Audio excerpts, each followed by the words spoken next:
40 ఎకరాల palm oil land ఒకటి అమ్మకానికి వచ్చింది. విజయనగరం నుంచి ఒక 55 కిలోమీటర్ల దూరంలో 24 ఎకరాల బిట్ ఒకటి, 16 ఎకరాల బిట్ ఒకటి అనమాట. ఈ రెండు కలిపి మొత్తం 40 ఎకరాలు. డ్రిప్ ఇరిగేషన్ ఉంది, బోర్లు 10 ఉన్నాయి, 2 చెరువులు ఉన్నాయి.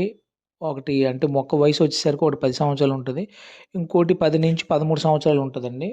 ఈ రెండు కూడా మొత్తం ఎలా అయితే ఉన్నాయో మధ్యలో కొబ్బరి చెట్లు సుమారుగా ఒక 50 చెట్లు ఉంటాయి అప్రాక్సిమేట్లీ. షెడ్ ఒకటి ఉంది. టేకు మొక్కలు ఒక 150 మొక్కలు ఉంటాయి.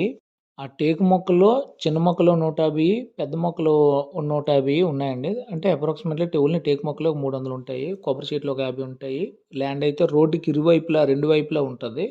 విజయనగరం నుంచి డిస్టెన్స్ అయితే అప్రాక్సిమేట్లీ 55 కిలోమీటర్లు వస్తుందండి ల్యాండ్ దగ్గరికి. ఇంకా ఇక్కడ ఉండే గవర్నమెంట్ వాల్యూ విషయానికి వచ్చేటప్పటికి వెట్ ల్యాండ్ 10 లక్షలు, కోకోనట్ గార్డెన్ 11 లక్షలు ఉంది. ఈ ల్యాండ్ అయితే 33 లక్షలు చెప్తున్నారు. సిట్టింగ్లో తగ్గుతుందండి.